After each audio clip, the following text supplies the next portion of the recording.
USA team দৌড় দিয়ে এসেছে, ওদের টিম লিডার, ওরা একটা প্রাইজও পায় নাই, একটা প্রাইজও পায় নাই, যেখানে বাংলাদেশ 4টা প্রাইজ পেয়েছে। চিন্তা করে দেখো যে কী অবস্থা।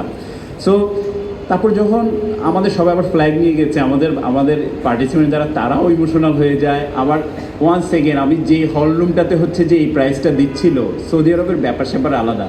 পিছনের স্ক্রিন যেটা লেড স্ক্রিন, আমাদের তো ম্যাক্সিমাম এত বড় স্ক্রিন হয় সবচেয়ে ভালো প্রোগ্রামে, হ্যাঁ, সেটা মনে হয় কোয়ার্টার কিলোমিটার, মানে 1 কিলোমিটারের 4 ভাগের 1 ভাগ, এত বড় স্ক্রিন সেইখানে হচ্ছে যে প্রোগ্রাম করতেছে। এবং আবার সব লোকজন যারা ওই অডিটোরিয়াম হলরুমে কাজ করছে, বেশিরভাগই সাবকন্টিনেন্টের বা বাংলাদেশের অনেকে, তারা আবার বুঝতে পারছে না যে বাংলাদেশ কি প্রাইজ পেলো, কোন সেক্টরে পেলো, আমরা তো কিছুই বুঝতেছি না, কিন্তু খালি আবেগী হয়ে যাচ্ছে।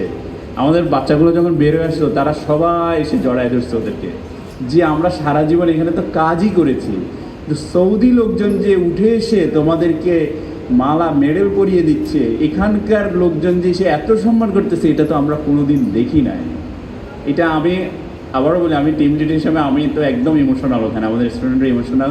তারপর হচ্ছে ইন্ডিয়ান এক ভদ্রলোক, ওনার ফ্যামিলি নিয়ে এসেছেন বাচ্চা, উনি বলতেছে আমাদের দেশ তো পায় না, কিন্তু নিকটতম প্রতিবেশী হিসেবে তোমরা পেয়েছো, আমার বাচ্চাটা একটু এনকারেজ ফিল করবো, তোমাদের সাথে একটু ছবি তুলতে চাই। তখন এখানে আমাদের পার্টিসিপেন্টস হয় যে আপনারা হয়তো দেখেছেন, এখানে 4 জন পার্টিসিপেন্টসের ছবি আছে, ওই 4 জনকে নিয়ে গেছিলাম গতবার। তো আমি আশা করবো তো